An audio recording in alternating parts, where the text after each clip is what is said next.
আগামী ২৭শে ডিসেম্বর শনিবার বিএনপির ভারপ্রাপ্ত চেয়ারম্যান তারেক রহমান ভোটার তালিকায় নাম নিবন্ধন করবেন বলে জানিয়েছেন বিএনপির স্থায়ী কমিটির সদস্য সালাউদ্দিন আহমেদ। প্রধান নির্বাচন কমিশনার এএমএম নাসির উদ্দিনের সাথে সাক্ষাতের পর তিনি বলেন, বিএনপির প্রত্যাশা আইন শৃঙ্খলা পরিস্থিতির উন্নতি ঘটবে। ওবায়দুল রশিদের রিপোর্ট।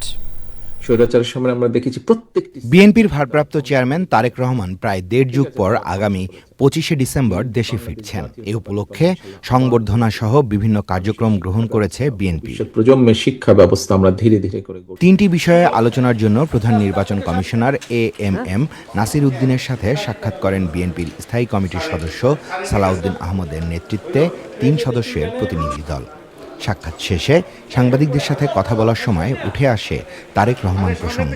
২৫ তারিখ বৃহস্পতিবার, শুক্রবার হচ্ছে ২৬ তারিখ, শনিবার ২৭ তারিখ নির্বাচনকালীন এই সময়ে নির্বাচন কমিশনের অফিস সব খোলা থাকে।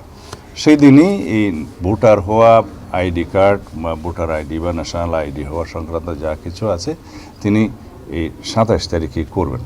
এ সময় সাংবাদিকদের প্রশ্ন ছিল নির্বাচনকালীন আইন শৃঙ্খলা পরিস্থিতি নিয়ে। নির্বাচন চলাকালীন সময়ে নির্বাচন কমিশন যেভাবে চাইবেন সেভাবে কর্মকর্তাদের নিয়োগ বদলি এই সমস্ত হয়, আর কিছু কিছু বিধান আছে প্রশাসনিক কাজে তাদের এখতিয়ার থাকে, কিন্তু প্রাইমারিলি সব কিছু সরকারের দায়িত্ব।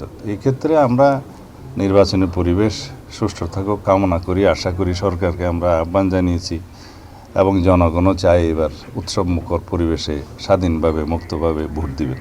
তো সুতরাং আশা করি আইনশৃঙ্খলা পরিস্থিতির ক্রম উন্নতি হবে। বিএনপি নির্বাচন কমিশনের কাছে যে ৩টি বিষয়ে কথা বলেছেন তার মধ্যে প্রধান ছিল প্রার্থীদের বিরুদ্ধে মামলার সার্টিফাইড কপির বদলে মামলার তথ্য বিবরণী নির্বাচন কমিশনের কাছে জমা দেওয়া। Obaidul Rashid, channel I, Dhaka.